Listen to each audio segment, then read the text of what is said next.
आज की इस वीडियो के अंदर मैं बहुत ज्यादा इंटरेस्टिंग टॉपिक आप सभी लोगों के लिए लेकर आया हूं कि why can't we choose a lawyer online when we choose a spouse online. कि हम लॉयर्स को जो है ऑनलाइन चूज क्यों नहीं कर सकते, कि जब आप एक स्पाउस को, अपने लाइफ पार्टनर को ऑनलाइन चूज कर सकते हो। तो यही पॉइंट के ऊपर मैं डिस्कस करूंगा कि क्या बेस्ट वे होता है, क्या सुटेबल तरीका होता है इंडिया के अंदर अपना एक सुटेबल लॉयर पहचानने के लिए, अपना एक सुटेबल लॉयर अपॉइंट करने के लिए। बहुत इंपॉर्टेंट चीज है, आप सभी लोगों को इस वीडियो के अंदर बहुत बेनिफिट होगा। तो आप इस वीडियो के अंदर शुरू से अंत तक जरूर देखिए, एक एक पॉइंट पे आप गौर करिएगा जो मैं आपको डिस्कस करूंगा। चलिए वीडियो स्टार्ट करते हैं। मेरा नाम है आयुष, आप देख रहे हैं स्मार्ट एंड लीगल गाइडेंस। अब आपके मन में भी कभी ना कभी एक बारी डाउट आता ही है कि मुझे जुडिशरी के एग्जाम्स की तैयारी करनी है। मैं एक लॉ स्टूडेंट हूं, मेरे लॉ ग्रेजुएट होने के बाद डायरेक्ट मैं अपने जुडिशरी के एग्जाम्स की तैयारी करके अपना एग्जाम दूंगा और एग्जाम को क्रैक करूंगा। उसके लिए मुझे कोचिंग सेंटर जाना पड़ेगा। ऑनलाइन कोचिंग कौन सी बेस्ट रहेगी मेरे लिए, मुझे इसको पहचानना पड़ेगा। तो ये सारे डाउट्स को क्लियर करने के लिए अनअकैडमी आप सभी लोगों के लिए एक जुडिशरी पीसीएस जे की कोचिंग का एक बेस्ट प्लेटफॉर्म लेकर आया है, जिसमें लाइव इंटरैक्टिव क्लासेस होती हैं, पोल्स का आपको फीचर दिया जाता है। साथ ही में मुझे सबसे बढ़िया एक फीचर लगता है रेज अ हैंड का, जिसमें कोई भी बच्चा अगर लाइव क्लास पढ़ रहा है, सब्सक्रिप्शन परचेज कर रहा है, फिर वो लाइव क्लास पढ़ रहा है, उसके बाद वो चैट बॉक्स में अपना डाउट नहीं पूछ पा रहा है एजुकेटर से, वो डायरेक्ट रेज अ हैंड की रिक्वेस्ट भेजेगा प्लस एजुकेटर्स को, प्लस क्लास के अंदर डायरेक्ट एजुकेटर ऑडियो की मदद से वो बच्चा और एजुकेटर आपस में अपना डाउट्स क्लियर कर सकते हैं। साथ ही में आपका एक बेस्ट फीचर ये वाला भी मुझे लगता है कि आप कहीं भी और कभी भी क्लासेस ले सकते हो। आपकी कभी by chance live class miss हो गई है, कोई बात नहीं, आप रिकॉर्डेड क्लासेस देखिए। साथ ही में आप अगर 12 महीने का कोर्स खरीदोगे तो 1 मंथ आपको फ्री मिलता है, जो आप कहीं पर भी चेक कर लेना, कोई भी ऑनलाइन प्लेटफॉर्म की तरफ से पढ़ाई के रिगार्डिंग इतना बढ़िया अपॉर्चुनिटी के साथ में डिस्काउंट कोई नहीं देता है। तो 18 महीने का आप कोर्स खरीदोगे 2 महीने आपको फ्री मिलता है। 24 महीने का आप कोर्स खरीदते हो तो आपको 4 महीने का फ्री मिलता है। साथ ही में इसके अंदर ये सबसे बड़ी स्पेशलिटी अनअकैडमी की, ये हर महीने नया बैच लेकर आते हैं। आपको T20 की टेस्ट सीरीज भी करने के लिए मिलती है फ्री ऑफ कॉस्ट। प्राइसेस आपकी स्क्रीन के ऊपर शो हो रहे हैं, 1 month, 3 month, 6 months, 12 months, 18 months और 24 मंथ्स। आपको सबसे बेस्ट बात यह है कि मेरा कोड यूज करने पे SLG10 का आपको 10% का डिस्काउंट हैंड टू हैंड मिल जाएगा। ऐसी अपॉर्चुनिटी हर किसी को नहीं मिलती है, तो आप लोग इस जुडिशरी के प्लान्स को ज्वाइन करने का अनअकैडमी के ऊपर जरूर सोचिएगा। साथ ही में मेरी फ्री क्लासेस भी चलती हैं, आप उसको भी ज्वाइन कर सकते हैं, मेरा नाम सर्च करके आयुष जैन। सबसे पहली बात आती है कि best way to find suitable lawyer. एक सही तरीका और एक सबसे बढ़िया तरीका क्या होता है अपने लिए एक सुटेबल लॉयर को चूज करने के लिए, अपॉइंट करने के लिए, कि मेरे जो केस को वो लॉयर साहब जो है हैंडल करेंगे, एडवोकेट साहब जो है वो हैंडल करेंगे। क्या एक सुटेबल तरीका होता है? सबसे पहली बात आपको मैं बता दूं, मार्केट में आप लोग भी जानते हो, मैं भी जानता हूं कि n नंबर ऑफ लॉयर्स हैं, n number of legal websites हैं, इतनी सारी वेबसाइट्स हैं, इतने सारे जो है हमारे लॉयर्स हैं, साथ ही में फ्री काउंसलिंग फॉरम्स भी इतने सारे हैं, मतलब सारी फैसिलिटीज हैं पूरी की पूरी मार्केट के अंदर। लेकिन फिर भी जो पर्सन होता है वो कंफ्यूज रहता है कि यार मैं अपने लिए कौन सा लॉयर चूज करूं, मेरे लिए कौन सा सुटेबल लॉयर होगा। मैं अपने केस को जीतना चाहता हूं, मैं अपने केस को एक अच्छे डायरेक्शन में लेना चाहता हूं, तो उसके लिए मेरे को सुटेबल लॉयर चाहिए होगा। तो वो क्या तरीका है? सबसे पहली बात मैं आपको बता दूं कि इसके अंदर सबसे पहले फ्री काउंसलिंग फोरम की बात करी जाए, या n number of legal websites की बात करी जाए, या फिर n नंबर ऑफ लॉयर्स की बात करी जाए, आपको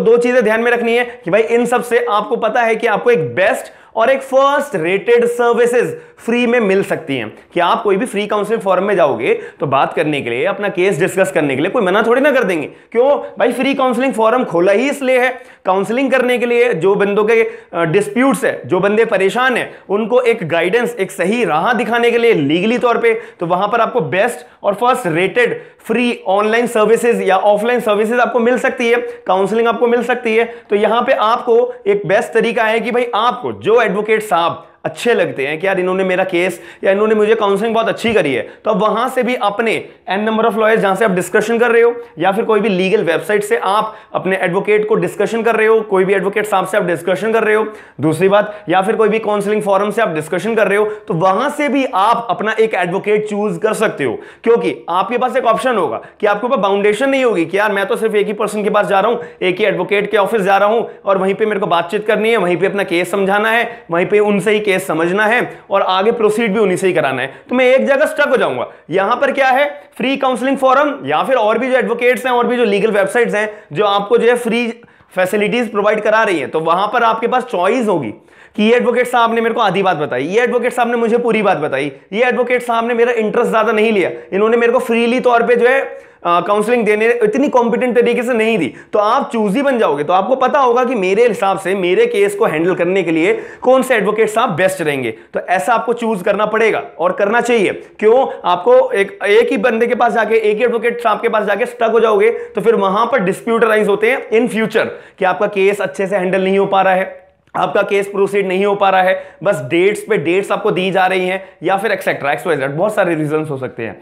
अब दूसरी बात इसके अंदर आपको समझने वाली है कि एक जो दिल्ली के एडवोकेट साहब हैं, जो दिल्ली के एडवोकेट साहब है, वो चंडीगढ़ एडवोकेट, जो चंडीगढ़ का कोई भी क्लाइंट होगा, इसको कॉम्पिटेंट तरीके से गाइड कर सकते हैं। कौन कौन मैटर्स में? भाई बेल, पूरे इंडिया में बेल का प्रोसीजर तो एक तरीके से सेम होता है, डिवोर्स का सेम ही तो सेक्शन अप्लाई होता है, प्रॉपर्टी का सेम ही तो प्रोविजन अप्लाई होंगे, या फिर कंपनीज एक्ट एक ही तो कंपनी लॉ है जो पूरे इंडिया के अंदर एप्लीकेबल होता है। तो जो दिल्ली का है वो चंडीगढ़ को भी डिस्कशन कर सकता है, चंडीगढ़ का है वो दिल्ली को भी कंसीडर कर सकता है, सारे मैटर बिल्कुल सिंपल तरीके से सॉल्व होंगे। मेन एक पॉइंट कहां पे आता है कि अगर मान लो जो रेंट के मैटर्स हैं, या कस्टम्स के मैटर्स हैं, या टैक्सेस के मैटर्स हैं, इनमें थोड़ा लीगल ओपिनियन जो है वो वेरी कर सकती है। क्यों भाई? ये सेंट्रल स्टैट्यूज के अंदर कवर होते हैं। भाई दिल्ली का रेंट कंट्रोल एक्ट अलग है, चंडीगढ़ का अपना रेंट का एक्ट अलग है, ऐसी कस्टम्स का दिल्ली में कस्टम्स अलग हैं, चंडीगढ़ के कस्टम्स अलग हैं, ऐसी टैक्सेस दिल्ली में टैक्सेस अलग हैं, चंडीगढ़ के अंदर टैक्सेस अलग हैं, ये सारे के सारे सेंट्रल स्टैट्यूज हैं।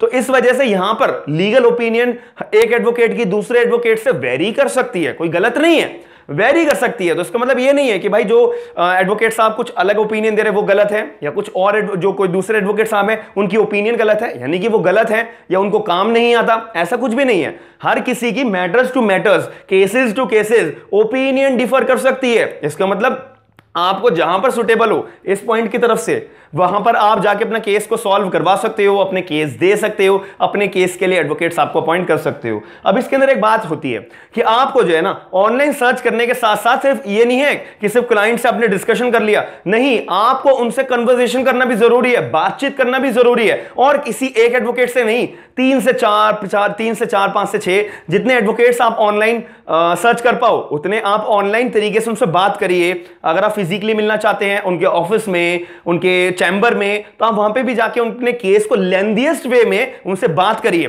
बिल्कुल लेंथीएस्ट वे में अपने केस को समझाइए।